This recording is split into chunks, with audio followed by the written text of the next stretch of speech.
E aí, pessoal do canal do Pedroca, tudo bem com vocês? No vídeo de hoje eu vou falar um pouquinho sobre o meu mais novo deck, o Eneacraft, tá?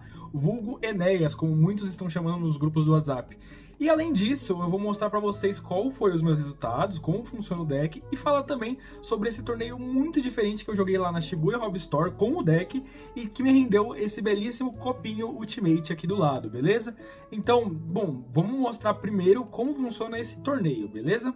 O torneio do qual eu tô falando é o For Fun da Shibuya Hobby Store, que é uma loja situada aqui na região do Tatuapé, zona leste de São Paulo, que faz esse torneio aos sábados. Então você tem outros formatos, né, como o Avançado e o Gênesis, mas aos sábados a Shibuya tem um formato próprio. E como funciona ele? Basicamente você tem a lista ali da Konami, né, por exemplo, com o Maxi banido, e além disso a Shibuya restringe algumas outras cartas, que é para incentivar que o jogador novato ou o jogador que tem algum deck do coração que não tem tanta potência, não tem tanta condição de competir no meta atual, seja por questões financeiras ou até mesmo por questão do arquétipo mesmo, ter suas limitações, que você possa jogar com essas cartas. E é por isso que cards como, por exemplo, o Yumi, todo o arquétipo do Dracotail, do Mitsurugi, esses decks do meta atualmente estão restritos, e esse torneio que ocorre aos sábados, por volta das 3 horas, ele é um torneio que até se renova em questão de banlist. Ou seja, mensalmente a Shibuya atualiza essa banlist e faz com que coisas que foram relevantes nas últimas semanas passem a ser limitadas, como é o caso do Draw, por exemplo, ou da Super Poly,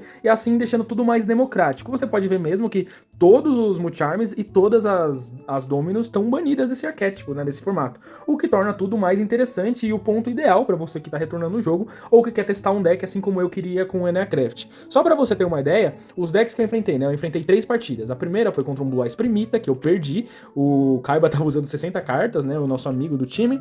Eu ganhei do Eldritch Invoked maluco do Gui, também do time, foi legal. E eu enfrentei também um Novelez e eu ganhei desse Novelez. Então foi tudo bem divertido, bem bacana, assim. E no fim das contas, essas partidas são partidas que com o meu Eneacraft talvez seriam até mais desafiadoras ou coisas que eu não ia encontrar por aí e acabei encontrando lá.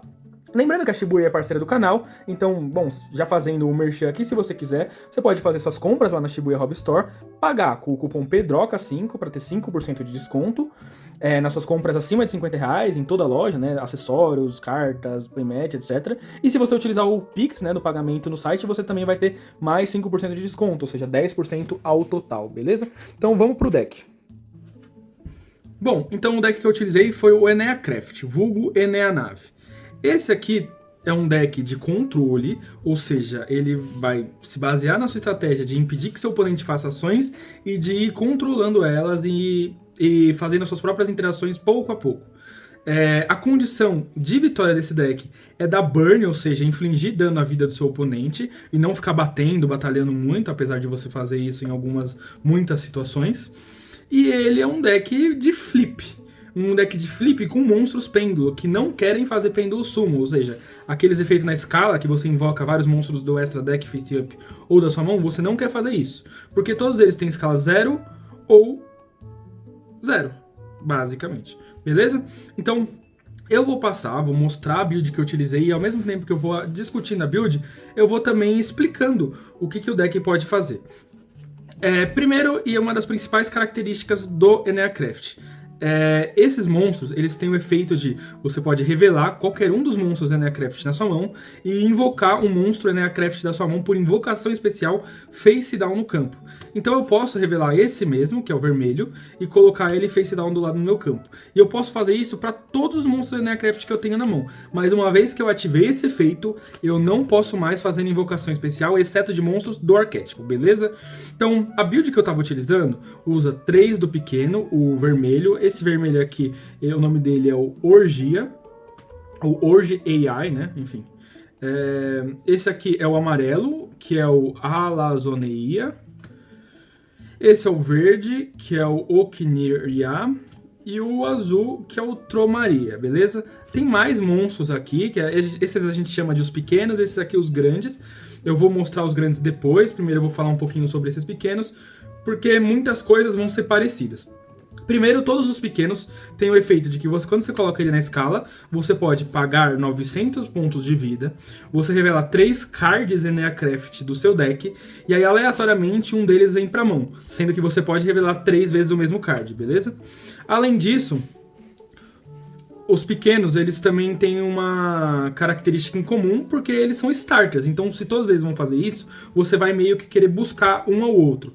E aí, em campo, quando eles estão face down, e todos os Eneacraft vão funcionar assim, eles vão fazer o seguinte, eles vão ter uma condição, que quando o seu oponente atender essa condição, você vira ele pra cima em posição de defesa. E aí, quando ele faz isso, ele fala efeito e adiciona um card Eneacraft do seu deck pra sua mão. Ah, tá. Beleza, mas só isso? Não, porque na próxima corrente ele vai ativar um efeito. Todos eles fazem dessa forma. A diferença é o efeito que ele ativa na próxima corrente e também a condição para ativação. Por exemplo, esse daqui, ele fala que quando o meu oponente invocar um monstro por invocação especial, ele vira para cima e na próxima corrente, né, depois de eu ter adicionado, ele vai ser o primeiro efeito, ele é mandatório, dando alvo no monstro do campo para ser destruído. O azul destrói. O verde, quando o meu oponente ativa um efeito de card no cemitério, ele vai virar e vai escolher 3 cards no cemitério ou no banimento. Ah, ele também ativa quando é banimento, tá? Ele vai escolher 3 cards no cemitério e no banimento e vai devolver pro baralho. O amarelo, quando o oponente ativar um efeito de adição de cartas, ele vai virar para cima, vai adicionar e na próxima corrente ele vai banir um card aleatório da mão do seu oponente. E o vermelho, por último, ele vai acabar virando pra cima quando seu oponente tiver um efeito de card na mão. E aí, em seguida, ele vai destruir um card no campo, tá? Então esse nega, esse embaralha 3 do cemitério banimento, esse bane uma da mão, e esse daqui, por sua vez, vai destruir um card em campo. Um monstro em campo, perdão. Tá bom, então esses são os pequenos, eles fazem isso na escala, adicionam um card Eneacraft, pagando vida, eles invocam todos, e eles têm cada um sua interação, e você pode ver que é interessante, né? Cada um lida com uma parte de um deck, assim. Se você for pensar, isso pode ser interessante pro Malice, por exemplo, tal como esse aqui que nega o Chain Link 1. Esse aqui, para monstros que adicionam, pode ter alguma coisa interessante contra certos decks, ou resposta de hand trap do seu oponente, esse daqui vai brilhar mais, porque aí o seu oponente vai ativar uma carta na mão e você destrói uma carta em campo. Bom, e aí os pequenos, eles têm sua versão Big, ou a versão monstro, né? Eu vou organizar de uma forma que seja clara a visualização dos monstros e dos seus paralelos, né? Eu não estou utilizando 3 dos grandes, principalmente porque alguns deles na mão você não quer ver ao mesmo tempo, né? Você quer principalmente ver os pequenos que buscam qualquer carta. Mas mais do que isso, a baleia, que é um dos mais importantes de se ter 3, é o card mais caro do deck. E aí, como ele é o mais caro, por esse motivo eu só tenho um. E só tendo um, eu vou só levar um que eu tenho. Mas os outros, você até pode levar 3, dependendo do que você vai enfrentar. No dia eu achei que essa proporção era adequada, considerando as outras cartas que eu tô levando e que logo eu mostro. Então, a baleia é análogo ao azul, o escorpião é análogo ao verde, o leão é análogo ao amarelo, e esse negócio aqui, que parece mais, sei lá, uma espécie de polvo, ele é análogo ao vermelho. Bom, e o que cada um faz? Da mesma forma que esses da esquerda, os da direita, você pode revelar um deles para baixar um outro monstro Eneacraft. Todos os monstros Eneacraft fazem isso. Tá. Agora, o que eles fazem de diferente é que na escala, ao invés de eles adicionarem um card Eneacraft, você pode, no final da fase de batalha, você pode escolher um monstro que seu oponente controla que tenha menos ataques que eles. Lembrando que todos os pequenos têm 100 de ataque e 1000 de defesa, e os grandes 3000 de ataque e 2500 de defesa, e você pode destruir aquele card. É interessante para ir limpando o campo do seu adversário. Mas o principal desses cards é realmente o efeito que eles fazem quando tá face down. A baleia, primeiro, ela vai ter o seguinte efeito. Quando ela estiver face down e o seu oponente ativar um efeito de card no seu turno, você pode virar ela para cima, negar e destruir. E além disso, toda vez que você flipar essa baleia para cima, ela vai falar um efeito e vai virar todos os monstros face-up do seu oponente para baixo em modo de defesa permanentemente. Ele não pode mais desvirá-los. Então ela é bem interessante para quebrar o campo do seu oponente já estabelecido. A Arcatail, ou o escorpião, né? Ele tem um efeito de proteção. Quando seu oponente ativar um efeito que destruiria seus cards, você pode virar ele. E aí, a partir desse momento, ele protege seus cards, seus monstros Eneacraft e seus cards de magia Eneacraft de destruição. Seus monstros normais também, tá? Além disso, toda vez que um ou mais monstros forem enviados para o cemitério, enquanto esse card estiver face up, ele vai tomar 900 de dano na vida. O leão, ele tem um pouco o estilo de proteção, porque quando ele vira pra cima, a condição para que ele vire pra cima é que você ative uma coisa, por exemplo, efeito 1 desse cara, aí seu oponente efeito 2, aí você efeito 3, por quê? Porque seu oponente respondeu ao seu efeito 1, então você pode ativar o efeito do leão em resposta a alguma coisa. E aí nesse momento, o leão vai pegar 3 cartas do campo do seu oponente e sem dar alvo vai voltá-las todas pra mão. E toda vez que seu oponente adicionar um card pra mão, enquanto esse cara estiver face up, ele vai dar 900 de dano. Então esses dois aqui são os que dão burn no fim das contas, dos grandes. E esse aqui, por último, é um dos mais importantes, porque quando seu oponente ativa o efeito que dá alvo nos seus cards, você vira ele pra cima e o seu oponente não consegue mais dar alvo em nenhum card, nem dele, nem seu, no campo ou no cemitério. Isso é bem forte, assim, e trabalha bastante esses decks. Então, basicamente, como eu disse antes, esse deck, ele não é um deck que você quer ter multi-card, você vai fazer um combo absurdo. Você vai ir colocando esses meninos na escala, vai buscando os outros, dependendo da match que você tem, você vai pegar um dos grandes para fazer alguma coisa, e à medida que sua gameplay vai se desenvolvendo, você vai tentar dar burn no seu oponente. E como que você dá burn? Porque esses bichos, enquanto eles estão na escala, toda vez que um monstro face down vira face up do seu lado do campo, ele acumula um contador. E o que tem de acumular o contador? É porque essa carta aqui, que é o campo do Eneacraft, Eneápolis, né? Ela faz o seguinte, para cada contador nos seus monstros na Pendulum Zone, seu oponente vai tomar na fase final 900 de dano. Então, se você tiver duas escalas e dois deles fliparem, são 2 em contadores em um, 2 contadores em outro, 4 vezes 9.000, 3.600, por exemplo, só de virar duas cartas para cima. Tá legal? Além disso, o campo tem outro efeito, que ele basicamente escolhe monstros Eneacraft na sua escala, ou mesmo no seu campo, e volta eles para a sua mão. Ele é bem interessante para você estender jogada e ter os monstros que você quer, adequados para aquela partida, na sua zona setada. Depois disso, a gente tem a Liberar, que é uma das spells do arquétipo. Ela é muito importante porque ela é uma forma de jogar em volta do draw, que atrapalha bastante esse deck, já que você quer adicionar com as escalas. Ela ativa o efeito, ela coloca o monstro Eneacraft direto na sua Pendulum Scale.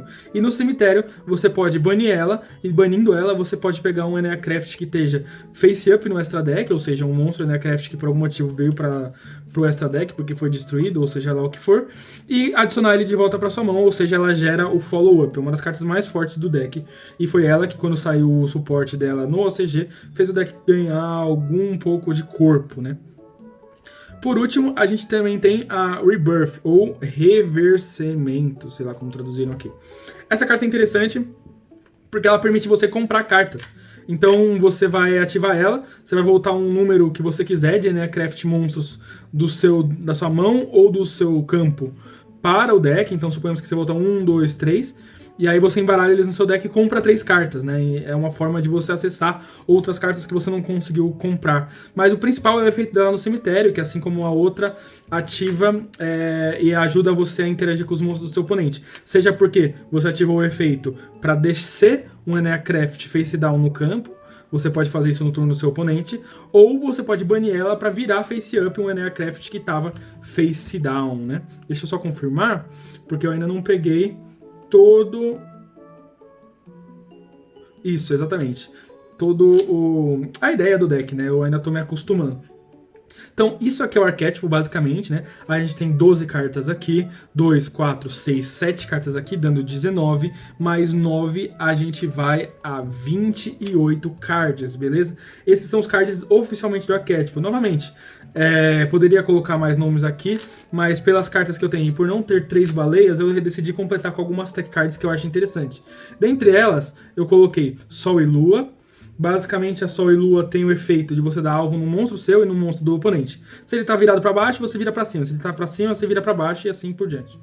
Eu coloquei 3 livros do Eclipse, né, o Book of Eclipse, por motivos de flip, né, você coloca todos os seus monstros para baixo, todos do oponente para baixo, e aí você começa interagindo nele. Além de Board Breaker, ele tem certa sinergia com o deck e você reativa todos os seus monstros, já que os efeitos deles não são uma vez por turno. Ou seja, se esse aqui virar 2 vezes para cima no turno, eu posso negar 2 monstros face up, beleza?